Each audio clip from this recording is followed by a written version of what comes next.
Pour connaître nos droits et les faire valoir, informons-nous sur conseilnational.fr. Depuis 2017, il est la source de beaucoup de nos malheurs. Bah oui, il nous a pandémisé, il nous a QR-codé, vacciné au moins 3 fois. Aujourd'hui, il s'essuie les pieds sur la Constitution et la démocratie française. Évidemment, vous l'avez reconnu, le surveillant chef qui a refusé il y a au moins 24 heures de nommer le nouveau premier sinistre. Soyez les bienvenus dans La France Libre, une émission du Conseil national de transition français, canal historique, avec ses habitués, Philippe, Jean-Pierre, Iota et vous-même, messieurs, dames. Bonsoir, bienvenue à vous. Bonsoir les amis. Welcome, bienvenue à tout le monde, personnes féminines, masculines, nombreuses. Écoutez, moi j'ai une petite actu pour démarrer, si vous voulez bien. Qu'est-ce que j'ai? Durov, vous savez ce monsieur Pavel Durov, qui est le fondateur de Telegram, qui a été arrêté en France il y a 2 jours. Eh bien, il est présenté, à l'heure où on se parle là maintenant, il est présenté devant un juge français, il a été libéré de sa garde à vue. Et il se dirige, il est en ce moment auditionné par un juge français. On verra ce qu'il ressort de cet entretien, qui est sous haute surveillance et observation de la part du monde entier. Donc c'est une affaire vraiment importante. Les Russes regardent ça de très près, les Américains regardent ça de très près, tout le monde regarde ça de très près. Et même je crois le Qatar, puisqu'il est ressortissant du Qatar également, ce monsieur. En plus d'être russe et d'être français. Il a plusieurs passeports, hein. Visiblement, il a des relations avec plusieurs passeports. Et donc, chacun dit, moi, je veux défendre monsieur Durov parce qu'il est ressortissant qatari ou ressortissant français, pourquoi pas, ou ressortissant russe et autres. Voilà. Voilà pour l'histoire. On attend la suite peut-être ce soir. On verra si il est libéré ou s'il est condamné, donc s'il reste en prison. Voilà. Et puis également une information, le grand rabbin de France, Haïm Corsia, si j'espère que je prononce bien, il est poursuivi par la France, j'imagine, pour apologie de crimes de guerre et de crimes contre l'humanité. Voilà. Alors, je sais pas, j'ai pas eu le temps de regarder qui l'accuse en fait, mais par contre, ce qui m'intéresse dans cette accusation, c'est le mot apologie. Alors le mot apologie, il a 2 sens en fait. Il a un sens français tel qu'on l'entend aujourd'hui, ça veut dire un éloge. Apologie, c'est faire l'éloge de quelque chose. C'est comme ça, je pense que tous les Français le comprennent.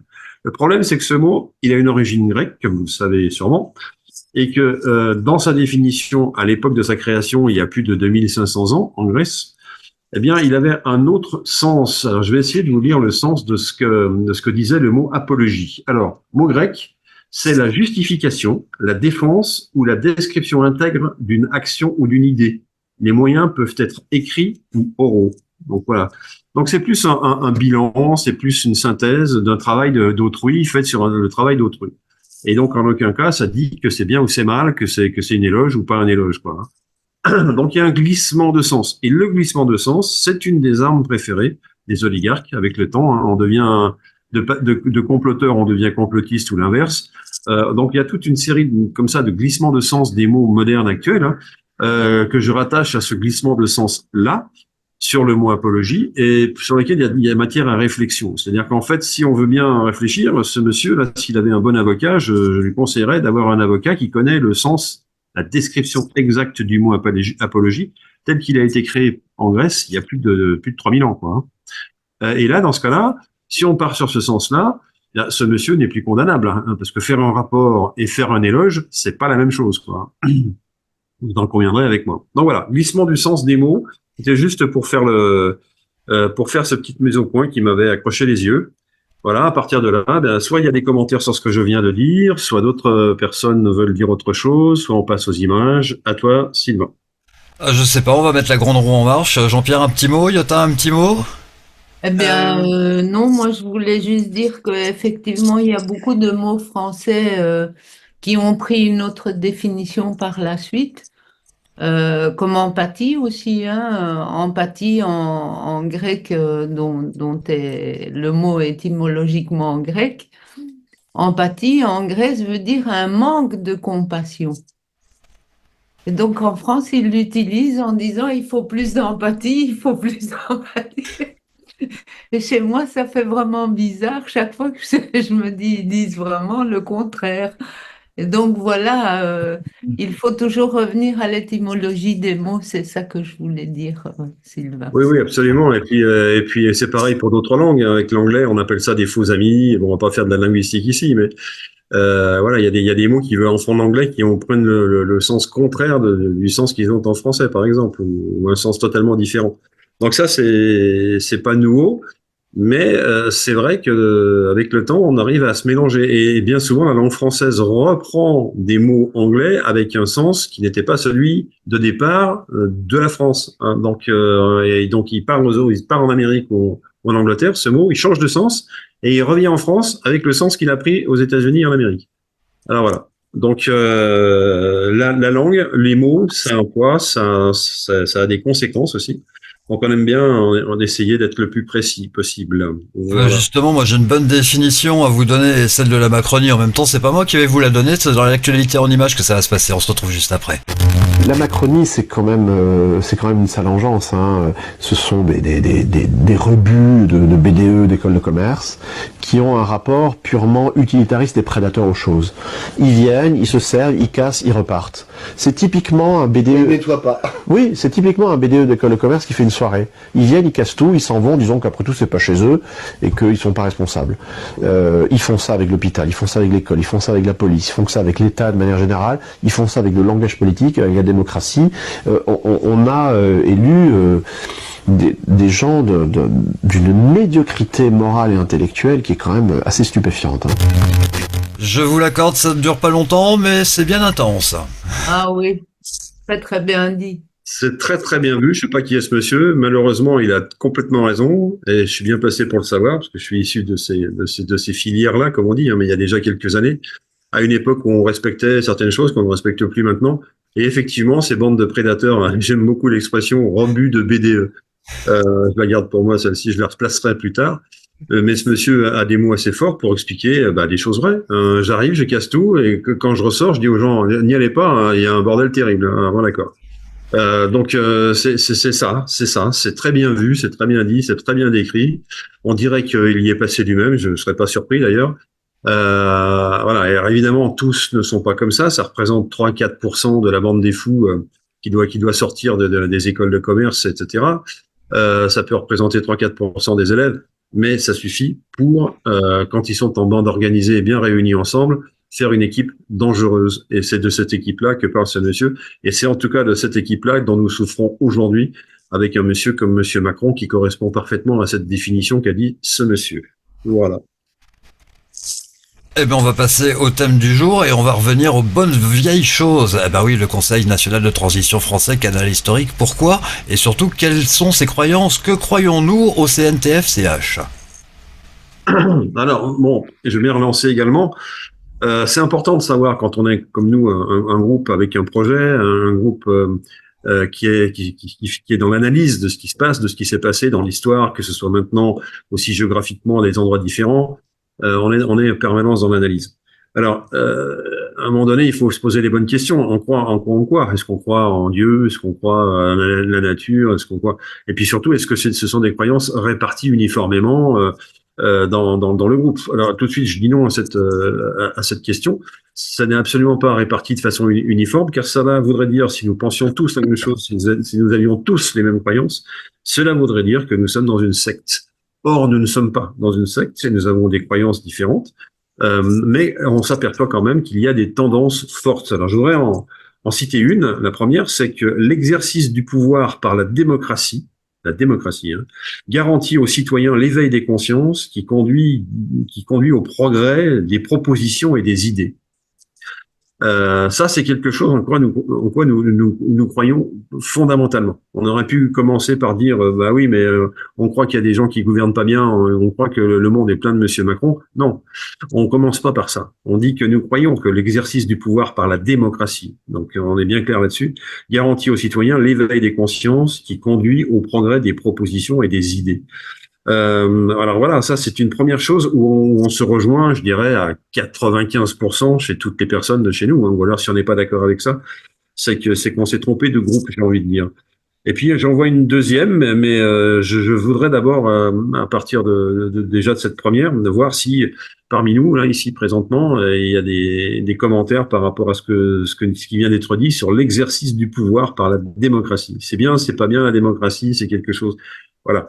Après, la question qu'il faut se poser, c'est pourquoi on a besoin de démocratie. Alors, la mettre en place, bien sûr, comme elle a existé, hein, on en a la preuve, mais la maintenir, faire en sorte qu'elle croisse, etc., et qu'elle permette la croissance spirituelle et intellectuelle des gens, ça, c'est un autre débat. Oui, Jean-Pierre. Oui, je trouve important à ce niveau de préciser à nouveau pour la peut-être Xème fois ce qu'est la démocratie selon notre point de vue et ce qu'elle est vraiment, en fait. Oui, et alors? Préciser la démocratie, c'est-à-dire la non-représentativité, Oui. le fait que le peuple crée lui-même ses propres lois pour se gouverner lui-même par des lois qu'il aura votées et par des décisions qu'il aura prises avec une grande majorité, sinon à l'unanimité. Voilà. Ouais, je crois avoir résumé un peu, mais peut-être que nous sommes plusieurs et que chacun pourrait définir vraiment, parce que c'est le pivot de notre action, la vraie démocratie, et non pas ce qu'on nous a fait avaler depuis quelques siècles. La démocratie telle que nous l'a définie Iota, et pas comme le définit actuellement les médias, etc. Iota nous dit bien, quand les médias disent actuellement démocratie, il faut transformer le mot en oligarchie. Donc nous, oui, effectivement, nous prenons la vraie démocratie. Voilà, avec toutes les qualités que tu as déjà signalées, Jean-Pierre, plus le fait que nous ne votons pas pour des personnes, mais que nous votons pour des lois. On n'élit personne, on vote pour des lois ou des projets. Ça, c'est un point fondamental aussi. Alors tout ça, c'est les points de départ en quelque sorte, hein. Et puis il y a aussi la limitation dans le temps des différentes délégations qu'on peut être amené au sein d'une démocratie, qu'on peut être amené à donner à certaines personnes pour une durée limitée, et surtout avec l'impossibilité de revenir, de recommencer. Excusez-moi. Ah, c'est la période, c'est l'automne qui arrive. Donc voilà, donc ça c'est un point très fort. Donc on est sur la démocratie, on est sur la non-représentativité, etc., etc. On va pas se répéter 10 fois, mais c'est bien de le répéter à chaque émission, parce que les gens nous disent souvent, mais quelle différence vous faites entre la vraie et la fausse démocratie? Ben voilà qui est fait. Et ce sont des choses simples, il y a absolument rien de compliqué dans tout ça. Donc Alors, voilà. Oui, je voudrais dire quelque chose. Oui. Ce qui s'est passé au CNT, c'est que vous avez quand même passé à un stade supérieur, dans la mesure où, effectivement, la démocratie, il faut connaître son fonctionnel pour faire la différence entre une démocratie représentative et une démocratie tout court. Et donc, le pas que vous avez fait au CNT-FCH, qui est fabuleux, bon, on y travaille depuis plus d'1 an, mais vous avez fait ce pas, et c'est ce pas-là qui est important et que les autres ne font pas. C'est-à-dire entrer dans le fonctionnel du système démocratique, et à partir de là, on comprend comment le peuple peut être capable de diriger lui-même. Et ça, c'est un pas que vous avez fait au CNDFCH. Et ça, je suis là pour le confirmer, puisque ça fait 13 ans que je parle de démocratie et que je n'ai pu, avec aucun groupe en France, jusque-là, je parle des groupes Étienne Chouard et tout ça, eh bien, je n'ai pas trouvé des groupes qui était curieux de voir comment fonctionnait vraiment ce système.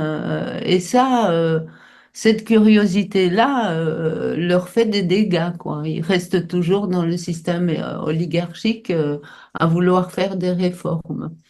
Et donc voilà, moi je voulais vous remercier au CNTFCH parce que justement, je suis ravie de rencontrer des gens qui regardent ce système un peu plus en profondeur et qui commencent finalement à avoir des déclics, hein, puisque on sent très bien la différence entre un gouvernement de représentants et un gouvernement où les citoyens sont au pouvoir. Et donc voilà, je pense que vous êtes sur la bonne route. Ah, merci, Yata. Donc, on a cité le nom de Monsieur Chouard. Donc, évidemment, on ne peut moins faire, pardon, que de l'inviter sur cette antenne pour un droit de réponse ou tout simplement nous donner sa position, tout simplement par rapport à la démocratie. S'il le souhaite, il est invité chaleureusement.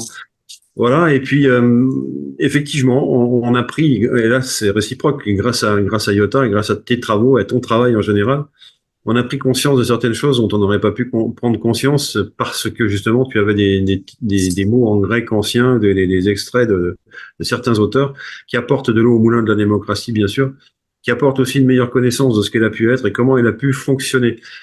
Et on s'aperçoit que cette démocratie, elle devient ou elle doit devenir un mode de vie et non pas un parti politique ou un moyen politique. Voilà, il n'y a pas de politique. Il y a soit on fait en démocratie, soit on est en oligarchie. Ça, c'est la binarité que tu nous proposes et que je valide parce qu'effectivement, à chaque fois qu'on est en oligarchie, eh bien, c'est tout ce qui n'est pas de la démocratie, tout simplement. Et à partir de la démocratie, tout le monde nous promet des difficultés sans nom pour la mettre en place. En fait, les boutons et les déclics ne sont pas très loin de la main. Il suffit d'y accéder. Encore faut-il pouvoir le faire. Pour l'instant, ce n'est peut-être pas encore l'heure, mais c'est déjà l'heure d'expliquer comment ça va se passer après. Voilà. Alors, je voudrais dire aussi que qu'est-ce que nous croyons, que croyons-nous au CNTFCH? Eh bien, que c'est la fin des pouvoirs oligarchiques tels que nous les connaissons depuis des millénaires à cause de leur hubris. Alors, l'hubris, c'est un mot un peu technique qui veut dire l'orgueil des nations. Qui est démesuré, cet orgueil, et leur aveuglement devant l'éveil des consciences, c'est-à-dire qu'ils ne se rendent pas compte, et en particulier depuis l'émergence d'Internet, que beaucoup de personnes qui jusque-là étaient dans l'ignorance parce qu'elles n'avaient pas la possibilité d'accéder à la bibliothèque ou pas la possibilité d'accéder au savoir, eh bien, y ont maintenant accès grâce à Internet, justement, au fin fond du monde, dans les campagnes, en Papouasie, je dirais Groenland, tout ce que vous voulez. Alors, soit par satellite, soit par fil, mais on y a tous ou quasiment tous accès. Donc, ces informations, évidemment, elles nous changent, elles nous transforment, elles nous font découvrir des choses, elles nous font nous étonner, elles nous font nous surprendre, elles nous font nous mettre en colère par instant. Donc, on va pas les citer, mais tout ça fait que ça bouge. Et que cette oligarchie qui, jusqu'à maintenant, nous traitait un peu comme des moutons, hein, on nous demandait d'aller à droite, on allait à droite, et inversement, cette oligarchie s'aperçoit qu'aujourd'hui, il va falloir manipuler des outils beaucoup plus puissants pour nous faire bouger, quoi. Quand j'écoute la radio aujourd'hui, je me rends compte que l'oligarchie a pris la mesure de ce qu'elle doit faire pour nous recadrer, si je puis dire. Hein. Mais le mal est fait, c'est-à-dire que l'information a été distillée. Donc nous croyons que ces informations conduisent à la fin des pouvoirs oligarchiques, tels que nous les avons connus depuis des millénaires pratiquement. Hein. Voilà. Alors s'il y a des commentaires par rapport à ça, je les prends. Sinon, surtout ce dont on ne croit plus, en la politique, tout simplement. Voilà, bah exactement. Alors, nous croyons qu'il y a des tentatives qui sont réelles et sérieuses de nuire tout simplement au genre humain, à la race humaine. Je pèse mes mots, je suis pas tout seul évidemment à dire tout ça. Nous ne sommes pas les seuls, mais nous y croyons. Voilà, donc, mais ces tentatives, nous croyons surtout qu'elles sont vouées à l'échec. Donc, qu'on se rassure, qu'ils se rassurent en haut lieu, hein, si je puis dire, chez les autocrates et chez les oligarques. Et il y aura échec de leur part. Et cet échec, il est déjà patenté, quoi. C'est un petit peu comme pendant la guerre de 39-45, lorsqu'en 1943, l'état-major allemand savait qu'ils avaient perdu la guerre. Ils le savaient, en 43. Après, c'était plus qu'une question de temps. Combien de temps ils pourraient résister, etc., avec le rapprochement des courbes de fabrication d'armement, d'un côté les Russes, de l'autre, enfin, Russes plus Américains, et de l'autre les Allemands tout seuls. Mécaniquement, ils avaient perdu la guerre. C'est un petit peu la situation dans laquelle nous nous trouvons aujourd'hui. Et les Allemands, ils ont eu des réactions militaires, comme aujourd'hui, il existe des réactions non pas militaires, mais d'ordre civil et en particulier médical, notamment l'invention de ces pandémies successives qui finalement n'existent pas, l'invention d'un certain nombre de choses, le réchauffisme. Pourquoi le réchauffisme? Pour nous confiner toujours plus et nous habituer toujours plus à rester dans l'obéissance. La vaccination internationale, c'est-à-dire que le monde entier doit désormais se vacciner contre une petite grippette, mais on s'aperçoit que c'est pas la grippette qui est dangereuse, c'est ce qu'on a mis dans la seringue pour nous protéger d'une éventuelle pandémie. Et voilà. Et toutes ces choses-là arrivent à la surface. Elles sont discutées par des gens de plus en plus sérieux, de plus en plus nombreux, et qui contredisent de plus en plus les paroles des autorités avec des gros guillemets. Oui, Jean-Pierre, je t'écoute. Euh, oui, alors, enfin, je vais pas dire ce que nous croyons, vu que le nous est la somme de jeux qui sont d'accord à conjuguer le même verbe au même moment. Mais je vais dire ce que je crois, et je pense que tout le monde parmi nous va être d'accord. Nous croyons qu'ensemble, nous pouvons faire évoluer le monde vers quelque chose de plus heureux, où chacun puisse trouver le bonheur et que ce qui est bon pour chaque être est bon pour tous. Voilà. Enfin, c'est un peu ma croyance et c'est pourquoi j'adhère et je soutiens à ce mouvement qui se veut français dans un premier temps pour commencer par quelque part et qui souhaite la paix sur toute notre planète, voire même au-delà.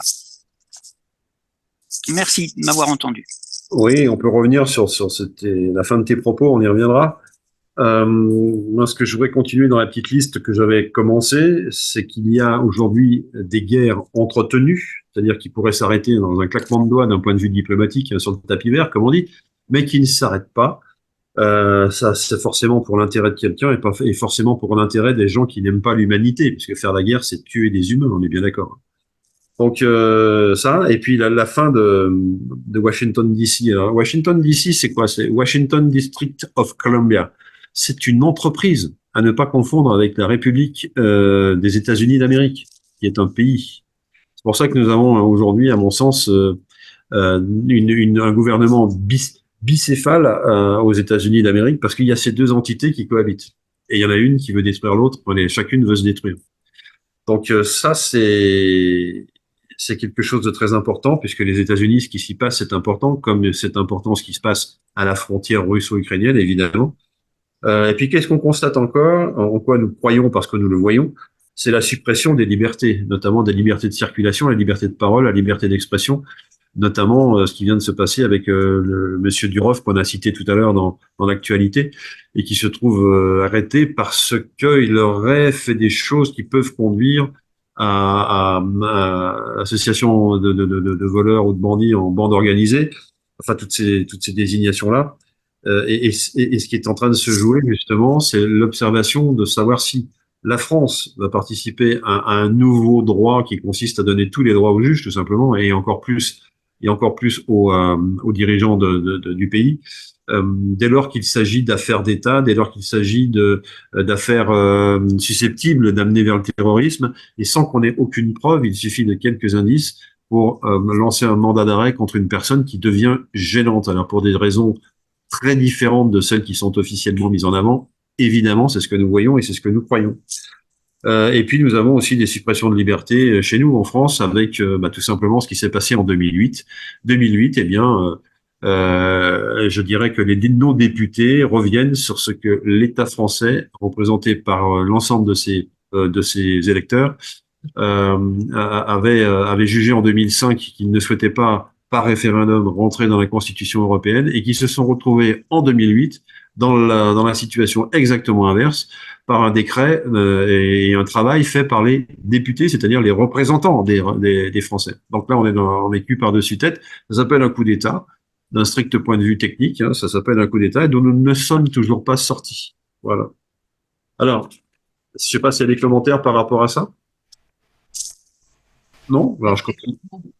Effectivement, Philippe, tu as raison d'appeler ça un coup d'État et à travers des référendums, on se rend compte qu'ils font des coups d'État. C'est aussi une nouvelle manière, donc on fait participer le peuple et puis quand le peuple a donné sa réponse, eh bien, on donne l'opposé de la réponse. C'est-à-dire les oui, on en fait des non et les non, on en fait des oui. Ça s'est passé en Grèce aussi. Et ça s'est passé 2, 3 fois depuis l'entrée de la Grèce dans la communauté européenne. Et donc, il y a des nouvelles technologies, des nouvelles manières de faire des coups d'État. C'est juste pour porter à réflexion. Peut-être que cette situation pourrait nous avantager aussi à un moment donné. Alors, tu fais bien d'en parler, puisqu'il y a un exemple immédiat de coup d'État, hein, qui est cette volonté de notre chef de l'État de ne pas faire accéder au groupe majoritaire qui a été majoritaire aux élections législatives, de ne pas le faire accéder au gouvernement au motif que c'est des méchants. Ou en tout cas qu'ils vont pas dans le sens du groupe politique du président de la République. Donc ça, c'est un coup d'État. C'est-à-dire, je suis président de la République, je suis censé me conformer à ce que les urnes, au résultat des urnes, tout simplement, hein, et faire en sorte de choisir mon Premier ministre parmi le groupe le plus majoritaire. Or là, c'est pas ce qui se passe. Non, non, on va pas vous prendre parce que vous êtes des gens dangereux. On veut pas vous venir au pouvoir parce que vous êtes dangereux. Même si vous avez été élu par les Français, mais vous êtes dangereux quand même. Alors la question qui se pose, c'est dangereux pour qui, hein, ça, elle va pas répondre à la question ce soir. Par contre, ce qu'on constate, c'est qu'il y a effectivement une contradiction. Et normalement, il n'y a pas à discuter. Il faut passer le pouvoir à ceux qui ont été élus, même s'ils ne peuvent pas, soi-disant, comment dirais-je, gouverner parce qu'ils ne sont pas majoritaires. Bon, ben oui, ben c'est le cas de figure, en l'occurrence. On a eu aussi dans les années 80-90 la fameuse cohabitation entre un premier ministre qui s'appelait M. Chirac et un président de la République qui s'appelait M. Mitterrand. Tout le monde a dit, on n'a jamais vu ça, ça peut pas marcher, ça ne marchera pas. Bah, ça s'est quand même fait. Bah là, c'est à peu près le même cas de figure. Il s'agit de Alors, faire Philippe, respecter. Oui, il s'agit de faire respecter les institutions. Oui. nous sommes, que ce soit en France ou en Grèce et dans beaucoup de pays, nous sommes sous occupation. À partir du moment où ils ont fait un coup d'État sur un référendum, eh bien, tout de suite après donc ce coup d'État, nous entrons en occupation. Et depuis ce référendum de 2008, en France, vous êtes en occupation et nous aussi en Grèce, nous sommes sous occupation. Ça veut dire la légalité des gouvernements est fortement discutable. Ah bah il n'y a plus de légalité, il n'y a plus de légitimité. Ça, c'est ce que nous disons depuis 2008, qui n'est pas la date du référendum, hein. Je rappelle que la date du référendum, c'était 2005, et que 2008, c'est la date à laquelle le référendum a été contredit par les représentants du peuple. Voilà. Donc c'est depuis ce temps-là que nous sommes effectivement dans l'illégalité, enfin que ce gouvernement est dans l'illégalité, et il faut les gens en prendre acte. Certains en prennent acte en disant oui, non, mais c'est pas très grave, finalement personne n'a rien dit, etc. Mais en succession d'abandons comme ça, ben on va mériter tout ce qui nous, voilà, hein, tout ce qui va nous arriver. Hein. Si on abandonne comme ça nos prérogatives, nos droits, etc. à des gens qui visiblement ont décidé de faire comme ils voulaient et qui rentrent en poussant la porte avec les pieds et en disant je suis chez moi, ça devient compliqué après d'espérer récupérer le pouvoir quand on leur a si facilement cédé. Alors quand je dis si facilement, je vais quand même rapidement faire un petit développement parce que c'est pas si facile que ça. Évidemment qu'ils ont été très pervers, qu'ils ont été très comment dirais-je, très malins. Qu'ils ont fait ça en douceur, si je puis dire. Hein. Donc ils ont mis toutes les roueries de leur côté et ils ont réussi à passer. Hein. C'est comme ça que meurent les démocraties d'ailleurs. Hein. C'est comme ça qu'elles meurent. Alors déjà, on n'était pas vraiment en démocratie, mais là, on se dirige tout droit depuis 2008 vers un totalitarisme, disons les choses. On n'est même plus comment dirais-je, en tyrannie ou en dictature, on est dans le totalitarisme, hein, c'est-à-dire qu'on va nous interdire de penser ce qu'on pense dans pas longtemps, et on va nous expliquer comment il faut qu'on pense. Mais Voilà. c'est déjà interdit. C'est déjà interdit de penser ce que l'on pense. Absolument.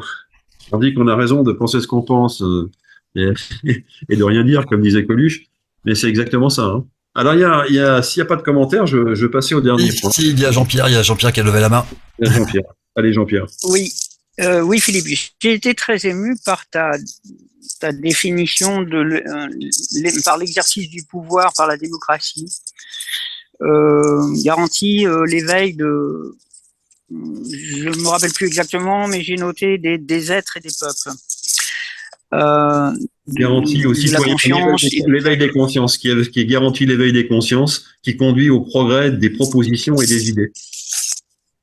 Voilà. Donc, très touché par cette définition en gros, et ce à quoi nous croyons quasiment tous ici, bien qu'étant tous différents, et Philippe l'a précisé aussi, à savoir que nous venons tous de religions, de situations, de professions très différentes. Nous sommes très hétéroclite et symbolisant en gros tout un peuple dans nos différences. Et par nos différences et avec nos différences, nous nous rassemblons précisément parce que nous croyons à cet éveil des consciences et des peuples.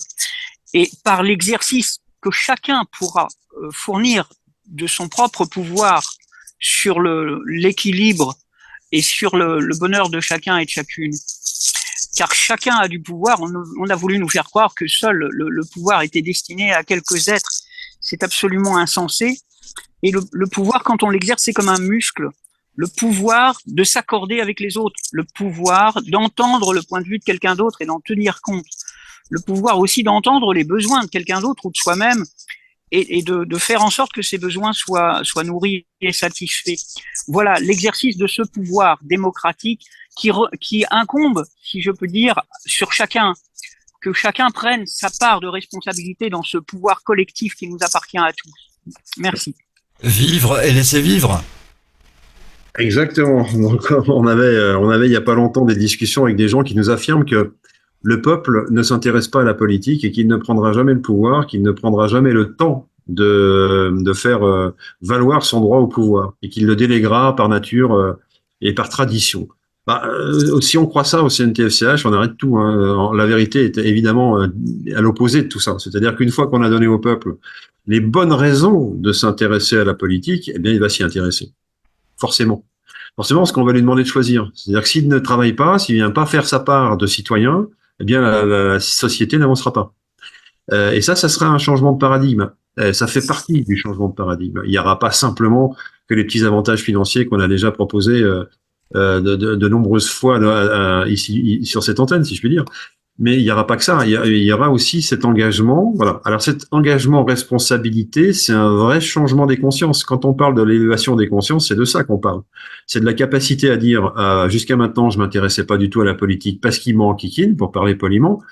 Mais si demain on me dit ah oui c'est intéressant, je peux voter en un clic depuis mon ordinateur. Ah oui c'est intéressant. Il y a des systèmes de sécurité qui font qu'on ne pourra pas tricher. Ah ben c'est intéressant. Et puis j'aurai des questions tous les jours sur le pourquoi du comment et est-ce que vous êtes d'accord pour ça. Alors ça sera pas un institut de sondage permanent. Rassurons les gens.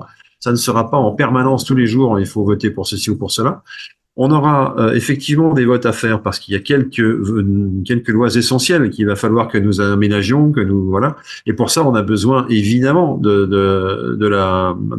le peuple entérine ses choix. On arrive avec des projets, on arrive avec des idées, on arrive avec un plan, on arrive avec un programme, voilà. Mais ça va être mis en place effectivement. Ça a déjà été de nombreuses fois déployé, enfin qu'on a démontré ici. On arrive avec des programmes, mais après il faudra effectivement s'adapter au quotidien. Il faut savoir qu'en Grèce, par exemple, la Grèce antique, qui est cet exemple que nous prenons toujours, parce qu'il n'y a que lui en fait qui a fonctionné dans l'histoire. Eh bien, dans cet exemple-là, les hommes de Athènes votaient 4 fois par jour, 2 fois le matin, 2 fois l'après-midi. Dans la position de création, de démarrage, si je puis dire. Il fallait remettre un coup au démarrage pour créer les lois qui allaient mettre de l'huile dans les rouages et faire fonctionner le système. Voilà, créer les lois qui allaient permettre de construire des bateaux plutôt que d'étendre les zones de blé. Créer des lois qui disaient, bah oui, on va se défendre contre les Perses, qu'on en a assez, on va les chasser, et on va s'organiser et on va trouver des techniques supérieures aux leurs pour qu'on fasse la guerre à notre avantage. Voilà. Toutes ces choses-là se sont créées à ce moment-là. Ben, nous, on aura à peu près les mêmes choses. Alors, on a anticipé un certain nombre de questions qui feront l'objet d'interrogation du peuple, évidemment. On est en train de travailler, comme vous le savez peut-être, sur un avancement du projet de constitution, hein, puisque ça ne peut être qu'un projet, dans la mesure où c'est le peuple qui choisira, qui changera les mots, les virgules, les points, tout ce qu'il souhaitera, ou rajoutera des lignes si c'est nécessaire. Mais le produit est là. On va pas arriver comme ça, le nez en l'air, les mains dans les poches. Hein. C'est ça qu'on veut vous signaler également. Hein.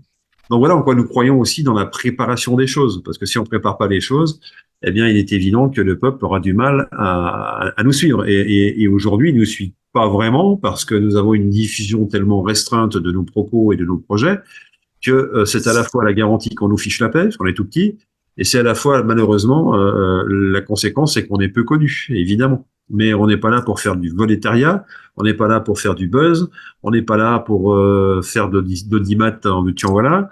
On est là pour poser une pierre qui servira ensuite. Et avec notre aide, l'aide de chacun d'entre nous au sein du CNTF-CH, tous les gens engagés, eh bien, on aidera au développement de ce qui devra se développer après que cette pierre eut servi. C'est-à-dire que les choses aient changé. C'est-à-dire qu'on soit dans un nouveau paradigme.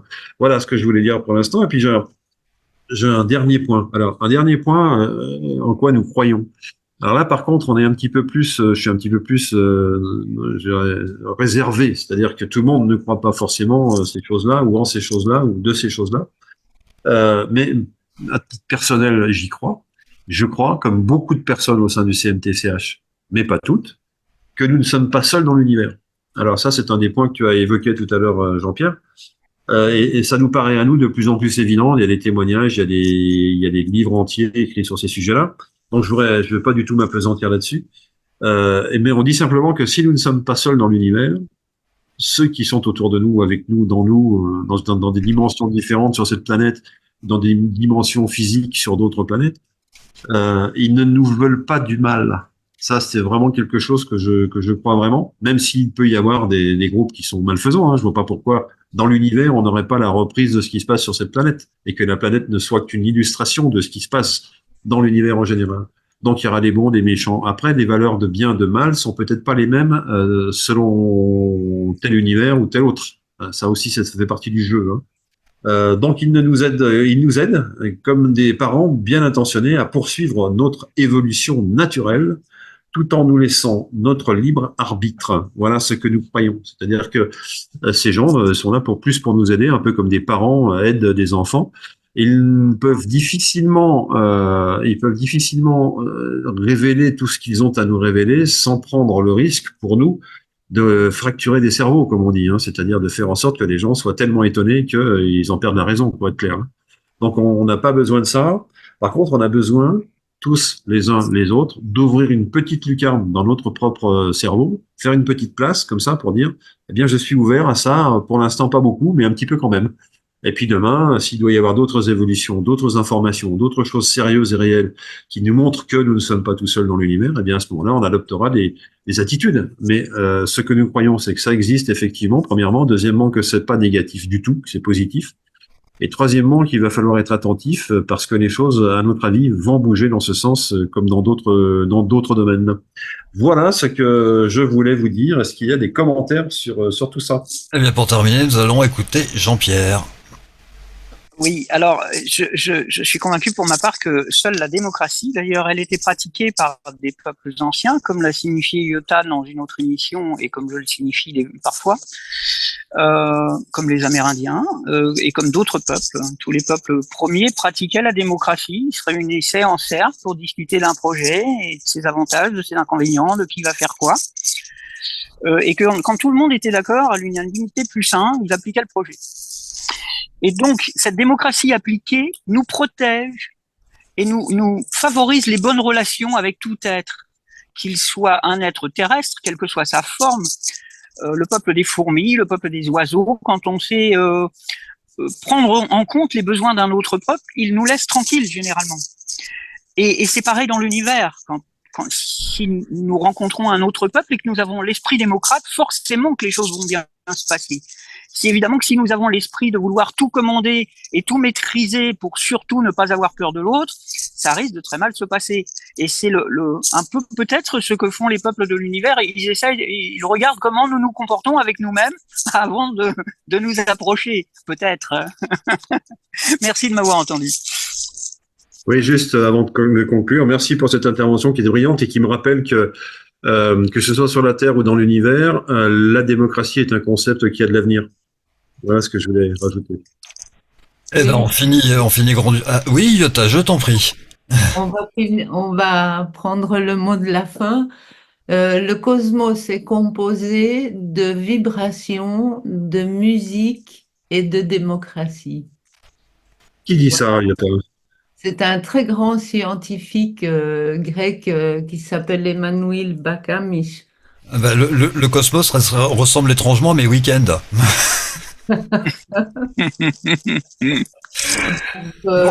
Il est sous-entendu que toutes les planètes et toutes les régions existantes où il y a de la vie dans ce cosmos sont déjà en démocratie, pas comme nous sur cette planète Terre, mais eux, ils le sont déjà.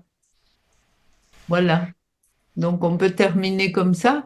C'est juste pour dire que la démocratie peut nous sauver la vie par rapport à l'oligarchie, déjà dans le fait de ne pas être esclave.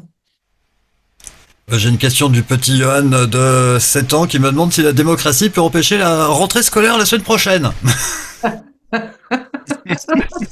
La démocratie que nous avons peut tout empêcher, oui. Bon, très bien. Bon, on va conclure comme ça. Oui, la semaine prochaine, effectivement, il y aura la rentrée, mais entre-temps, il y aura quand même des jours heureux. Bah oui, ce week-end Cosmos que nous allons passer. Et puis surtout, notre rendez-vous de lundi aux alentours de 19h30 avec la France Libre et le Conseil national de transition français, Canal historique. Encore un petit mot peut-être? Non? C'est bon? Si, par rapport à la rentrée scolaire, Ouais. effectivement, dans la vraie démocratie, les enfants sont appelés à donner leur point de vue, au moins pour ce qui les concerne, de même que les vieux, et que tous les êtres, quel que soit leur état, leur forme et leur profession et tout ce qui peut les définir, bien sûr. Très bien. Merci Jean-Pierre. N'est-ce pas, Yoda? Excellent week-end, excellente soirée et rendez-vous lundi.